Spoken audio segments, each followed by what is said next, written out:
Welcome back, everyone. Our first guest is Venetia Thompson, the Vice Chair of the Lupus Foundation Tri-State Chapter and a lupus warrior. Welcome, Venetia. Hello, thank you for having me. Of course, our pleasure. So, Venetia, let's dive right into things. Okay. What is lupus?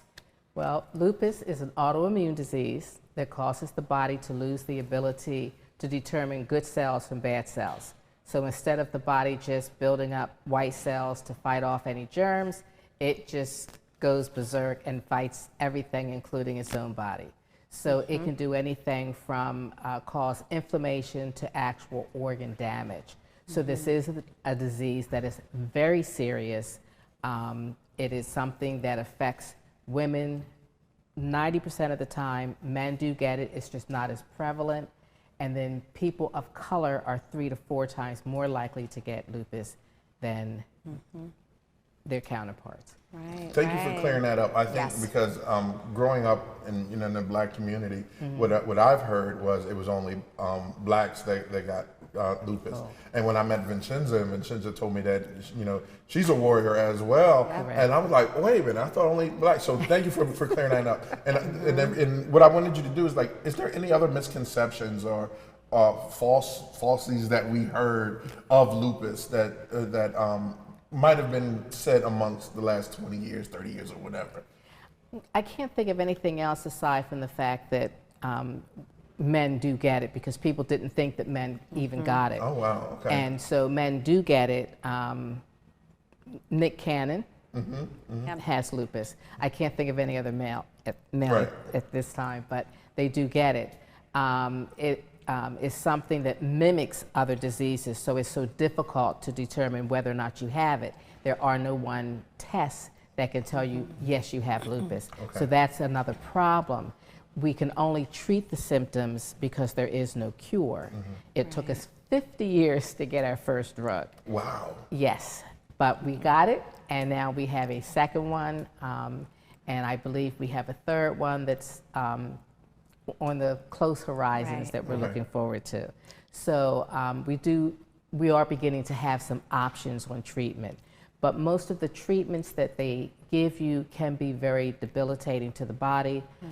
It too can break down either your liver or your kidneys, and kidneys are the most prevalent organ that I think is attacked as far as that can cause permanent. Yes, no, and then for those of you that are just tuning in, May is Lupus Awareness Month, and as you can see, Venetia and I, and Ivan, I see the purple right here. Yes, we are wearing purple honoring Lupus Awareness Month, and again, I'm a lupus warrior as well as Venetia, and I've been suffering with lupus for over a decade now, and it is very hard to predict and prevent lupus flare-ups, but it's also very, very difficult to be officially diagnosed with lupus. It took me about a year and multiple doctor visits and tests trying to figure out and pinpointing, as they say, we like to connect the dots, right? To figure out that I was officially diagnosed with lupus. And they say it is hereditary. It does run in the family. It's an autoimmune disease, but again, you don't know. Something causes to bring it to life, and it could be a traumatizing situation, an illness, a medicine, anything. There's so many factors. But I'm glad to see in the past decade the research and the advancements of what the medicine for the Lupus Foundation has done, and there will be a cure. There is no cure today, but I'm very hopeful there will be a cure soon. Yes. There have been many changes made over just the 20 years. I was diagnosed about 23 years ago. And when I was diagnosed, I got all the books I could find at the library and took them home and started reading. And everything I was reading was saying, you're going to be dead in 5 years. And so, of course, which is scary. Yes. That's what we read. That's what we read. So that isn't the case if they can find what's going on. But what happens a lot of times when you go to emergency, the doctor sees something and they do something to boost your immune system. And that's not what you want to do. You need to subdue the immune system. So that's why it's always very important that if you have an autoimmune disease, that you specify that to any emergency team that's working with you.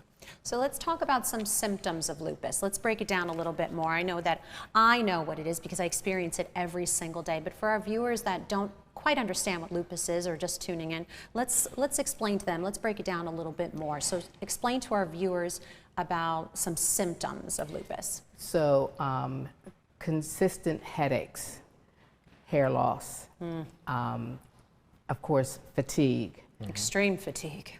Any skin discolorations or rashes that don't go away, that redness, soreness. I'm lost. Okay. I will help. Brain fog, right? Yes. See, Right. brain fog. Brain right fog. there. It's hard. It's very hard. We could be in the middle of a conversation, and all of a sudden we forget what we're saying. And brain fog is a symptom, and it's very frustrating. Right. Very, very frustrating. Dehydration. Yes. We are always dehydrated, and that is very, very bad in general for anybody. Yes. Dehydration, but also it affects all major organs. Your liver, your lungs, also your heart. We have to be very, very careful.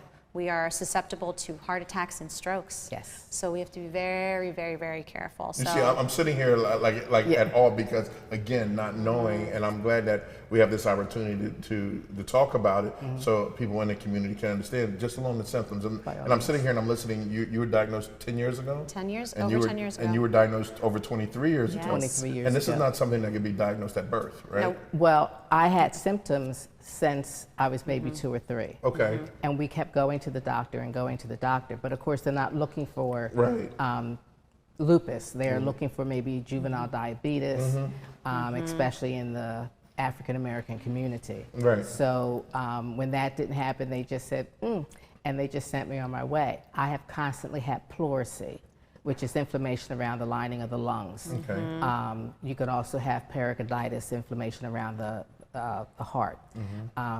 Some more symptoms. Right. So they just kept treating those symptoms, which is basically take aspirin, anything that's an anti-inflammatory. Right. So, may I just chime in yes. real quick, Venetia? So what Venetia's explaining, those symptoms, imagine not being able to breathe. You know, like let's say you feel like you're drowning and you're trying to gasp for air. You're like, and you can't because it's very heavy on your chest, and and then what leads to the next thing is anxiety because you can't breathe, and then the anxiety attack kicks in. Yes. So it's like a chain reaction. So imagine not being able to breathe and no inhaler, nothing could fix it. So trying to calm your body down is what we practice doing every single day. Yes. And the number one piece of advice doctors give us is avoid stress. Yes. Now, how do you avoid stress? Girl, go ahead. Do you have the secret to that? I hear you. Because I don't know how to do that. I haven't figured it out yet. I just had a problem breathing. You want me to avoid? There's much more to this than the sandwich here, bro. Like I get it. Oh, yeah, man. avoid stress Yeah. because stress induces flare-ups that causes these symptoms to come to life. And there's no way to prevent or predict when you will have a flare-up. So it could be anything. Yes. The sunlight, actually, we are very sensitive. goodness. Venetia and I are very sensitive to the sunlight. Yes. We have to be very, very careful when we're outside in the heat or the sun too long because it could cause a flare-up. Oh, wow. We love SPF, sunscreen, a hat, sunglasses, big a hat. scarf. Big hats, right. But again, it's something that people dub it as the invisible disease because if you look at Venetia and you look at me, we look fine, right? We look great, right? We look fine. Today. Today. And that's what I wanted to talk about. Like, and I don't want anyone that's watching that is saying that are thinking that lupus is a death sentence. No. There's a life to live Yes. on the other side. Oh yeah. Yes. Right. I'm old. Yeah. Yes. Seasoned, not old. Seasoned. I like Seasoned. that. You're That's not good. old. I'm You're seasoned. Yeah. I am Right. well seasoned. Well seasoned. Yes. Right. Well, Venetia, why don't you tell our viewers about some upcoming events for Lupus Awareness Month and how they can support? This is your camera right there. Yes. Well, we have to, because we had that lupus fog. I What? don't want to get any dates wrong. Oh, I do the same thing, and I don't have lupus. I'm with you.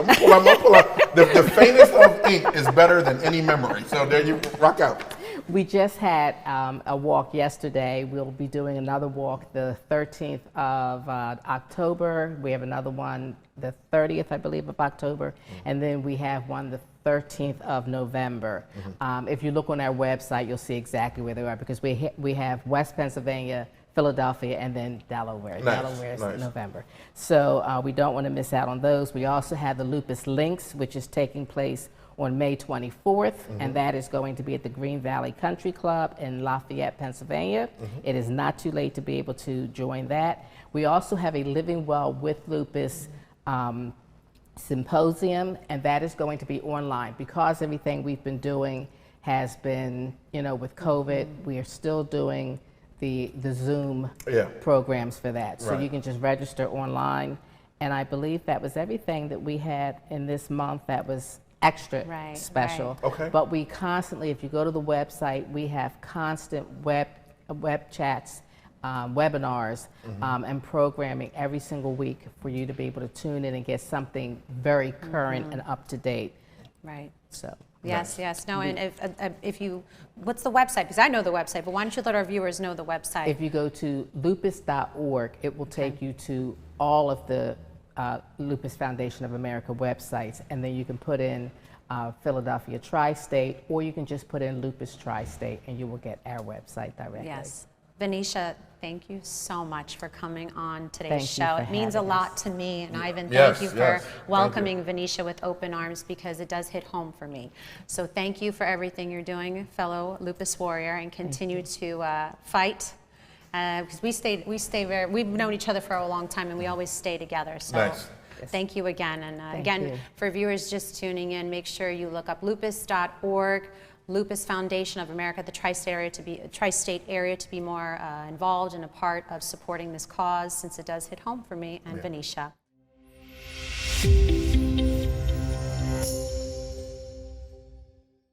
What's up, everyone? It's your main man, Big Ivan, the talk of the town, Mr. DETVCH.com, and I'm here with my wonderful and amazing co-host, Vincenza. We just stopped by to tell you to be sure, if you want any information on what's going on in Wilmington and to meet some dynamic people doing some amazing and great things, be sure to watch us live on Good Morning Wilmington on Mondays and Wednesdays at 10 p.m. Oh, Ivan, 10 a.m.